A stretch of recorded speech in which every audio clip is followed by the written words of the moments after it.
BA करने के बाद 1 साल तक नौकरी ना मिली तो सुंदरलाल का उत्साह बहुत बढ़ गया। उसने निश्चय कर लिया कि होम्योपैथी डॉक्टरी करके ही अब वह जीवन में आगे बढ़ेगा। कार्य कठिन नहीं। शहर के करीब सभी होम्योपैथ डॉक्टर क्या कम पढ़े लिखे और लफंगे नहीं रह चुके थे? फिर उसका व्यक्तित्व भी प्रभावशाली था। पतले लंबे शरीर, बड़ी नाक और सांवले गंभीर मुख से कौन रोगी प्रभावित नहीं होगा। वह डटकर मेहनत करेगा, सबसे मिलने जुलने और मीठा बोलने की आदत डाल लेगा। फीस और दवाओं की कीमत बहुत कम रखेगा। असंभव कुछ नहीं है इस दुनिया में। बाबूजी, मैं सोचता हूँ कि होम्योपैथी डॉक्टरी करूँ। होम्योपैथी। सुंदरलाल के प्रस्ताव पर उसके पिताजी ने दबी, लगभग जनानी और हास्यजनक आवाज में इस तरह आश्चर्य प्रकट किया जैसे किसी नगण्य चीज का जिक्र सुन लिया हो। जी, मैंने अच्छी तरह विचार कर लिया है। मुझे लगता है कि मैं इसी लाइन में उन्नति कर सकूंगा। नौकरी से तो वह बहुत अच्छा रहेगा, बस थोड़ी हिम्मत और सूझबूझ चाहिए। यहाँ का मामूली से मामूली होम्योपैथ भी 300-400 रुपये पीट लेता है, लेकिन हम तो आज़ाद होकर भी खतरा उठाना नहीं चाहते। 100-125 पर जन्म भर घिसेंगे, पर कोई काम धंधा नहीं करेंगे। उसका मुंह जोश से फूल और तमतमा आया था। शीघ्र ही वह कुछ आदर्श डॉक्टरों के किस्से सुनाने लगा जो कॉलेज यूनिवर्सिटी में भी नहीं पढ़े। जाकड़ी मेज कुर्सी पर बैठकर 4-5 रुपए की दवाओं से काम शुरू किया और आज उनकी कोठियां खड़ी हैं। सुंदरलाल उन सीधे साधे नवयुवकों में से था जो कठिन काम को बहुत आसान समझते हैं। माँ बाप की अंतिम संतान होने से लड़कपन में उसको खूब लाड़ प्यार मिला। उसकी सेहत खराब रहने लगी और पढ़ाई भी लेट शुरू हुई। लस्टम पस्टम 8वीं कक्षा पास की तो गाना और ड्राइंग छोड़कर अंग्रेजी, हिसाब आदि सभी विषयों से घृणा करने लगा था। अनिच्छा के बावजूद उसको विज्ञान दिला दिया गया, क्योंकि घर वाले नौकरी चाकरी का कोई ठिकाना ना होने से उसे इंजीनियरिंग लाइन में घुसाना चाहते थे। हाई स्कूल में 1 साल और इंटरमीडिएट में 2 साल फेल होने पर उसने विज्ञान छोड़ने का निश्चय कर लिया और 2 वर्ष में बीए पास होते होते वह काफी कल्पनाशील हो गया। वह सोचता कि उसको कोई रोक शोक नहीं हो सकता और कठिन परिश्रम करके वह एक दिन सफलता की चोटी पर पहुंच जाएगा। इसके लिए वह उन विज्ञापनों में गहरी दिलचस्पी लेने लगा था जिनमें जल्दी ही इंजीनियरिंग, होम्योपैथी, अच्छी अंग्रेजी तथा अन्य कला, विज्ञान और व्यवसाय में पारंगत करने के आश्वासन दिए जाते हैं। तो करो यही तुम बेटा, कोई गम नहीं, मैं तो अभी जिंदा ही हूँ। उसके पिताजी ने ऐसे स्वर में कहा मानो किसी को ललकार कर लड़ाई के मैदान में भेज रहे हों। मुस्तैदी से काम करने का तो सुंदरलाल ने फैसला कर ही लिया था। मद्रास के किसी होम्योपैथी कॉलेज के से योग्यता का सर्टिफिकेट प्राप्त करने में जरा भी कठिनाई नहीं हुई। 2 पुस्तकें, काठ की पेटी, मीठी दवाइयों की शीशियां, स्टेथोस्कोप, सभी जरूरी सामान लाकर रख दिए गए। भविष्य में उपयोग के लिए उसने एक साइन बोर्ड भी बनवा लेना ठीक समझा, जिस पर मोटे मोटे अक्षरों में लिखा था सुंदर होमियो हॉल। वह ईमानदारी से सोचने लगा था कि वह साहसी, योग्य और कर्मठ हो रहा है, इसलिए उसने दाढ़ी मूछें बढ़ने के लिए छोड़ दी ताकि दूसरे भी वैसा ही समझें। अपने महत्व से आश्वस्त होकर वह काफी गंभीर रहने लगा। सबको घूर कर देखना और कुटुंबजनों के स्वास्थ्य पर नजर रखना कर्तव्य समझने लगा। अंत में संतुष्ट होकर उसने अपने सभी बाहर रहने वाले मित्रों तथा नौकरी पेशा भाइयों को भावपूर्ण पत्र लिखे, जिनमें जीवन का विस्तृत विवेचन भी किया गया था।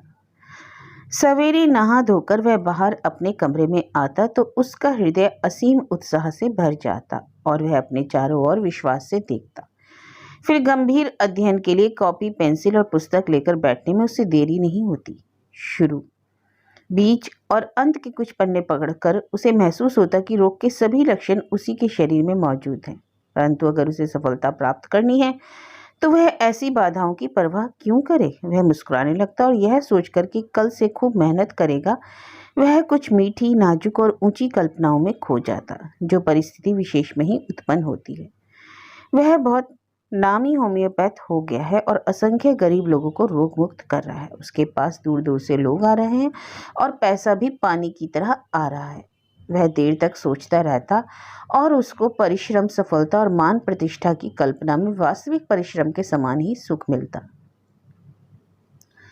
दोपहर में भोजन के बाद वह सिर्फ आधा घंटे विश्राम के लिए लेटता, 4-5 घंटे तक डटकर सोता और उठने पर किन्हीं रहस्यमय कारणों से अपने को बहुत महत्वपूर्ण समझता। कुछ ही दिनों में वह कल्पना में अपने को योग्य होम्योपैथ डॉक्टर समझने लगा। यहाँ तक कि किसी मेहमान के अचानक आ जाने पर तरकारी लाने की जरूरत पड़ती या घर की कोई लड़का उससे कोई सवाल पूछने आ जाता तो वह साधिकार बिगड़ जाता। मैं नहीं बताऊंगा, मेरे काम में हर्ज होगा। किसी से मिलने पर वह धर्मांध व्यक्ति के आक्रामक उत्साह से वे किस्से सुनाता जो मध्यम वर्ग के गरीब और महत्वाकांक्षी लोगों को प्रिय होते हैं। वह कभी कहता, एक मेरे मित्र के मित्र हैं तो उनको साहब एक बार अजीब ही बीमारी हो गई। उनको मौके बेमौके जब देखो नींद आ जाती और वह उठाने पर बहुत ही मुश्किल से उठते। पहले एक फर्स्ट क्लास एलोपैथ, फिर हकीम और आखिर में बनारस के एक मशहूर वैद्य की दवा कराई गई। एक प्राकृतिक चिकित्सक ब्रह्मचारी जी भी अपनी शक्ति आजमा गए। सभी मिलकर सैकड़ों रुपए हजम कर गए, पर कैसा फायदा साहब। अब देखिए क्या होता है। चौक के नुक्कड़ पर बाईं ओर एक छोटी दुकान है, चौबे होमियो हॉल। देखा होगा आपने। इन चौबे जी को किसी तरह इस रोग की सूचना मिली तो उन्होंने कहा कि रोगी को लाइए। उन्होंने रोगी से एक दो मामूली प्रश्न किए, फिर बोले, एक पुड़िया देता हूँ, इसको साफ पानी से कुल्ला करके खिलाइए और ठीक आज के 31वें दिन हाल बताइए। दवा का दाम उन्होंने जरूर 2 रुपये ले लिए। 15 दिन तक रोगी की हालत वैसी ही रही। 16वें दिन से खराब होने लगी, यहाँ तक कि 20वें दिन दशा इतनी बिगड़ गई कि लोग डॉक्टर को गालियां देने लगे। लेकिन उसके बाद भाई साहब जो सुधार हुआ शुरू, तो ठीक 30वें दिन रोगी एकदम चंगा। इसी तरह कुछ महीने बीत गए, परंतु एक दिन ऐसी बात हुई जिसकी उसने कल्पना तक नहीं की थी। वह अपने कमरे में बैठा था। बाहर बरामदे में एक सज्जन उसके पिताजी से बातें कर रहे थे। भैया, इस पुराने जमाने में कोई अपनी खेती बाड़ी क्यों छोड़े? पता नहीं कैसा समय है। संकट में पैर रखने का ठौर तो होगा। अपने छोटे लड़के से तो मैंने कह दिया है कि गांव में ही डटे रहो। शहर पैर रखने का तो नाम ना लेना। डटकर खेती कराता है भाई साहब। धान, गेहूं, जौ, मकई, तरकारी, भाजी, घास, चारा सब कुछ पैदा हो जाता है। अब आपकी दुआ से घर का करीब साल भर का तो खर्चा निकल ही आता है, ऊपर से 2-4 पैसे बच भी जाते हैं। सुंदरलाल के मन में इन बातों को अमृत की तरह ग्रहण किया। उसके हृदय में नामालूम कैसी खुशी की फुलझड़ी छूटने लगी। उसका दिमाग स्वतः ही मधुमक्खी की तरह व्यस्त हो गया। यह तो ठीक ही है कि खेती कराने जैसी उत्तम चीज कोई नहीं। वह कितना बेवकूफ है कि इस चीज को नहीं समझ सका। जिसके पास खेती बाड़ी है उसको दूसरा काम करने की क्या जरूरत। होम्योपैथी में पता नहीं कितनी प्रतीक्षा करनी पड़े, लेकिन इसमें तो चट बोई और पट काटिए। यह तो अब निश्चित है ही कि पढ़ाई लिखाई वाले काम में उसका दिमाग नहीं लग सकता। खेती में उसकी प्रतिभा निश्चित रूप से चमक सकती है। इस विचार का वह शीघ्र ही इस तरह कायल हो गया कि होम्योपैथी बहुत ही फटीचर और अशोभनीय लगने लगी। और वह ज्यों ज्यों सोचता गया, उसके शरीर में मिट्टी का सौंधापन, दूर तक फैले लहलाते खेतों की खुशबू और एक अनोखी उत्तेजनापूर्ण उत्साह की गर्मी फैलती गई। माँ, गांव पर हम लोगों के पास कितना खेत है? भीतर जाकर उसने अपनी माँ से पूछा। यही 20-22 बीघे। क्यों? मैं अब गांव पर ही रहूंगा माँ। हाँ बताओ, गांव पर इतना खेत है लेकिन कभी एक दाना अन्न मुंह में जाता है? चाचा जी लूट मचा रहे हैं, वहाँ मेरे रहने से खत्म हो जाएगा। डटकर खेती कराऊंगा, किसी का लेना न देना। जमाना बड़ा खराब आ गया, कोई ठौर ठिकाना तो चाहिए ही। ठीक तो है, इससे अच्छा क्या होगा? तुम लोग तो घर जमीन की फिक्र ही नहीं करते। तुम्हारे बाबूजी एक गैर पट्टीदार को सारी जायदाद सुपुर्द करके आंखें मूंदे बैठे हैं। बाप रे, कहीं कोई इस तरह अपनी चीज दूसरों को दे देता है? यह सोचकर तो मेरी छाती फटी जाती है कि सब कुछ बिला रहा है। सुंदरलाल एक बहुत ही गंभीर दायित्व वहन करने के लिए पूरी तरह तैयार हो गया था। दाढ़ी मुड़वाकर उसने मूंछों को स्वतंत्र छोड़ दिया, एक कर्मठ किसान की तरह। गांवों में फौजदारी और डकैती होती है, इसलिए वह नियमित रूप से कसरत करने लगा। अकस्मात मोटी रोटियां भी उसको पसंद आने लगी। वह सोचता, खेती में ही क्या है ही क्या। वह गांव पहुंचकर 2 बैल और एक मन का हलवाहा रख लेगा। खेत जुतवा कर अच्छे बीज डलवा देगा, ट्यूबवेल से सिंचाई की व्यवस्था करा लेगा। खेतों की निगरानी के लिए रात को मचान पर ही सो जाएगा। हलवाई या किसी अन्य व्यक्ति पर अधिक विश्वास नहीं करेगा और कोई गड़बड़ी ना हो इसलिए थानेदार और पटवारी को मिलाए रहेगा। बढ़िया अन्न, दूध, घी, भाजी, तरकारी। धीरे धीरे और खेत खरीदकर काम काफी बड़ा लेना मुश्किल नहीं होगा। बाद में दुग्धशाला और कोल्ड स्टोरेज की व्यवस्था घर कर वह शहर में दूध, मक्खन, आलू, टमाटर वगैरह सप्लाई करके काफी पैसा पीटा जा सकता है। सचमुच पढ़े लिखे लोग गांव में चले तो देश का कितना कल्याण हो।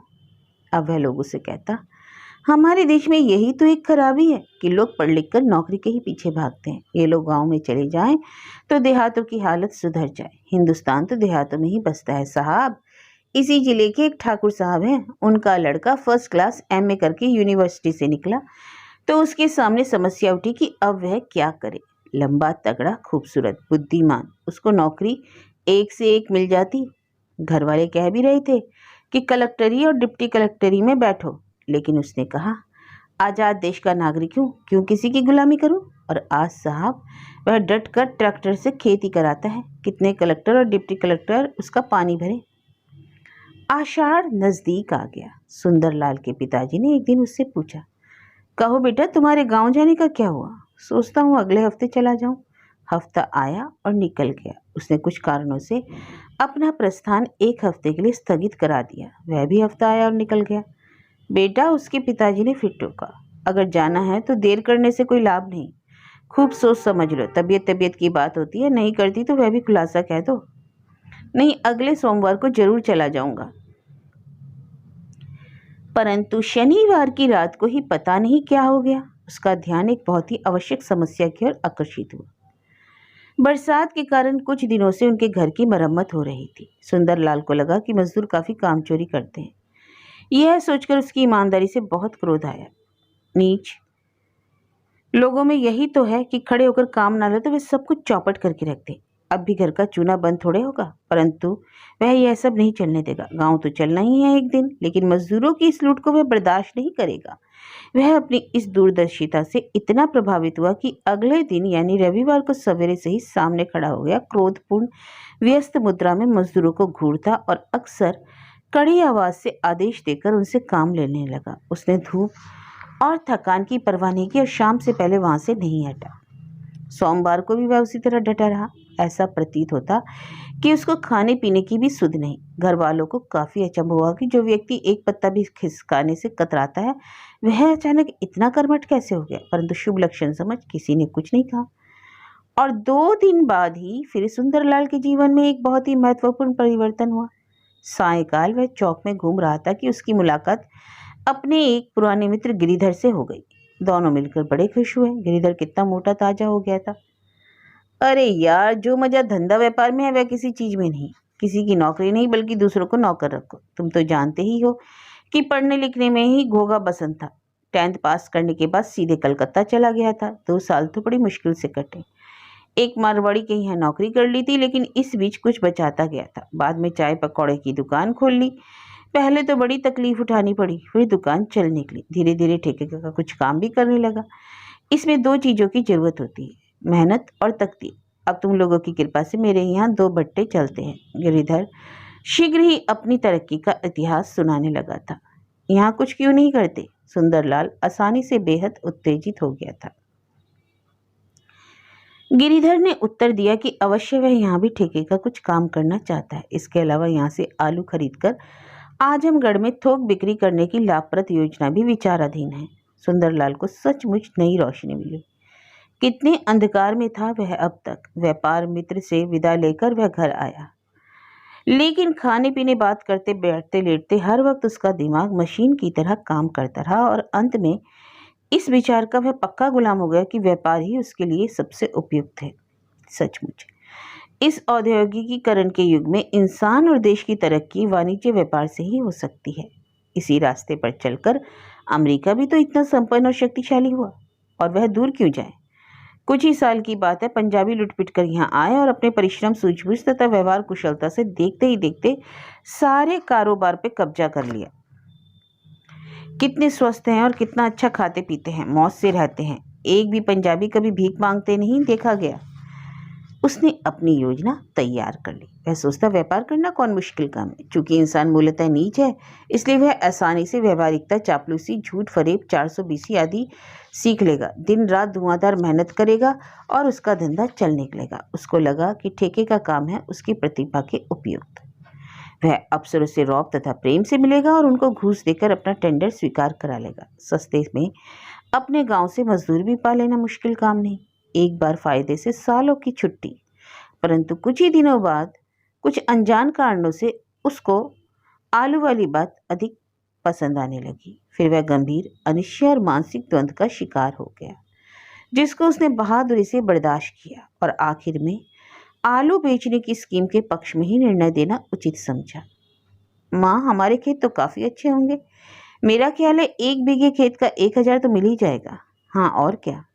उसकी माँ रहस्यमय कौतुक से उसको देखने लगी। मैं सोचता हूँ माँ की व्यापार किया जाए। खेती तो करनी ही है, लेकिन उसके लिए भी तो रुपयों की जरूरत पड़ेगी। रुपए रहेंगे तो खेत भी बढ़ाए जा सकेंगे और नए तरीके से खेती भी हो सकेगी।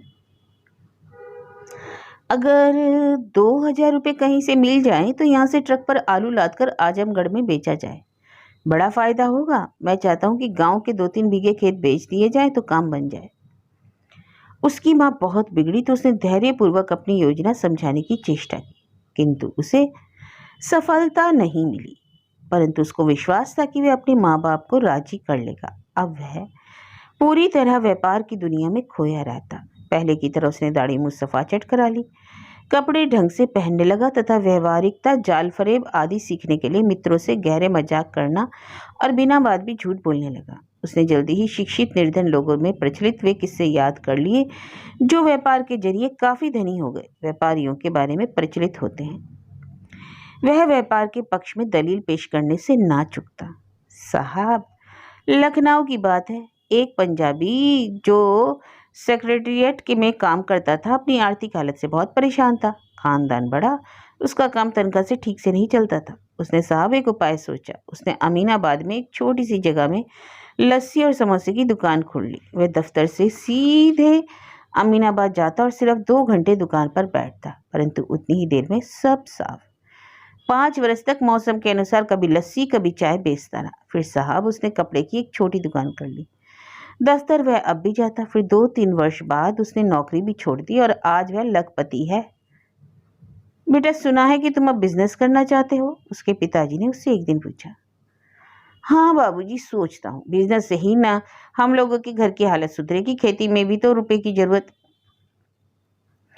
ठीक है बेटा, ठीक है ठीक है, उसके पिताजी ने बीच ही में निहायत संजीदगी से कहा। तुम बिजनेस करो या कुछ और, मुझे कोई ऐतराज नहीं। करने वाले तो तुम हो, ऐतराज करने वाला मैं कौन होता हूँ? लेकिन अगर मुझसे पूछो तो मैं यही कहूँगा कि तुम कुछ भी ना करो। मैं जिंदा हूँ, तुम्हारे भाई कमा रहे हैं, क्या जरूरत है काम धाम करने की? मेरे भाई घर ही में इतने काम हैं कि अलग से एक इंतजामकार होना चाहिए। ढंग से रहो, घर का बाजार हाट कर दो। तुम्हारे भाई के लड़के हैं, उनको पास में बिठाकर कभी पढ़ा दिया करो। बहन गरीब रोती रहती है कि उसको अंग्रेजी बताने वाला कोई नहीं। आखिर काम की क्या कमी है?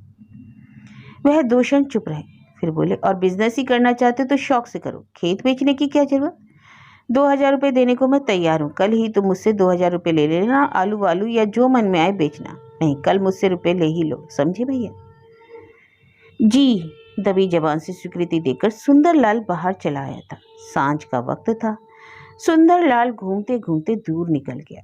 उसने अपने पिताजी के ठोस प्रस्ताव से उत्साहित होने की भरसक कोशिश की, परंतु अचानक उसको याद आया कि वह 2 दिनों से जुकाम से पीड़ित है। जुकाम, इसका तो उसने ख्याल ही नहीं किया था। क्या वह बीमार पड़ने वाला है? यह सोचते ही उसके शरीर में बिजली सी दौड़ गई और हृदय में अपूर्व अनोखी खुशी फूटने लगी। हो सकता है वह इस बार सख्त बीमार हो जाए और महीनों चारपाई से ना उठे। इस विचार से उसको बड़ी ही राहत मिली और उसका हृदय एक अजीब ही अभिमान से भर उठा और शीघ्र ही वह किन्हीं असंभव कल्पनाओं में खो गया। दूसरे दिन सवेरे ही उसने अपनी माँ को बताया कि उसके सिर में सख्त दर्द है। उसकी छाती जकड़ गई। दिन भर वह चारपाई पर चादर ओढ़कर पड़ा रहा। 2 दिनों तक उसकी यही हालत रही। फिर तो उसकी तबीयत अक्सर खराब रहने लगी। कभी उसके पेट में दर्द हो जाता, कभी टांगों में, कभी गले में और कभी बेहद कमजोर मालूम होने लगती। अब वह सबसे अपने अस्वस्थ की शिकायत करता। किसी को पत्र लिखता तो शुरू में ही यह सूचित करना न भूलता कि आजकल उसकी तंदुरुस्ती ठीक नहीं। लेकिन घबराने की कोई बात नहीं, इस संसार में दुख सुख लगा रहता है। अब वह पीड़ा, निराशा, वेदना, मृत्यु और संसार की असारता में की बातें गहरी रुचि और उत्साह से करता, परंतु उसके भीतर कहीं अब भी यह दृढ़ विश्वास था कि वह एक दिन खूब तंदुरुस्त और तगड़ा हो जाएगा और कठिन परिश्रम करके अपने कुटुंब और देश का नाम ऊंचा करेगा।